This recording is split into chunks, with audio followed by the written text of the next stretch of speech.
இப்ப கட்சிக்காரங்களை தவிர்த்து ஒரு நடிகரா இருக்கிற சத்யராஜ் வந்து திமுக ஆதரவாளர் இருக்காரு. அவர் வந்து ஒரு மேடையில வந்து அழுது மக்கள் கிட்ட சொல்றாரு, ஸ்டாலினை தோக்கடிச்சிங்க, இதுக்கப்புறம் தான் நீங்க அனுபவிப்பீங்க அப்படின்னு நம்ம சொல்றாரு. அவர் ஆக்சுவலா ஆல்மோஸ்ட் திமுக சப்போர்ட் தானே அவரு. அவர் அப்படிதான் சொல்லுவாரு.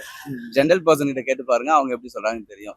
அதே டீம்ல இருக்கவங்க அப்படிதான் சொல்லுவாங்க. இல்ல அது அழுதது அவர் விசுவாசத்துக்காக அழுகுறாரு, அது அப்படிதான் பார்க்க முடியும். பட் ஆனா குளத்தூருக்கு நிறைய பண்ணியிருக்காங்க. என்னெல்லாம் நானும் போன வாரத்தில் அந்த பக்கம் பார்த்தேன். நிறைய மண்டபம், நிறைய லைப்ரரி, பார்க்குங்க, நிறைய பார்க்குங்க, அது மாதிரி நிறைய பண்ணியிருக்காங்க. அது ஆனால் அவரே எதிர்பார்த்துருக்க மாட்டார் தான் அவரோட தோல்வியை. அது எக்ஸ்பெக்ட் பண்ணல, யாருமே எக்ஸ்பெக்ட் பண்ணல. என்ன காரணம்ன்றதும் தெரியல. ஆனால் நிறைய பண்ணியிருக்காங்க அங்கேயும். அவர் ஃபேமிலியில் இருக்கவங்க நம்பர்ஸை ஃபர்ஸ்ட் பார்க்க சொல்லுங்க சார். அவங்க ஃபர்ஸ்ட் அவங்க டாக்டருக்கு ஃபர்ஸ்ட் பதில் சொல்லுங்க, அதுக்கப்புறம் மிச்சவங்கலாம் பதில் சொல்லலாம். சத்யராஜ் அவர் சொன்ன விதமும் சரியா, நீங்க சரியா நினைக்கிறீங்களா? நீங்க இதுக்கப்புறம் தான் அனுபவிப்பீங்க அப்படின்ற மாதிரி சொல்றாங்க. யார் வேணும் சொல்லலாம் சார். மைக்கு கிடைச்சவங்க அத்தனை பேரும் பேசலாம். இப்ப நான் பேசின்னு இருக்க மாதிரி தான் எல்லாம் பேசின்னு இருக்கேன்.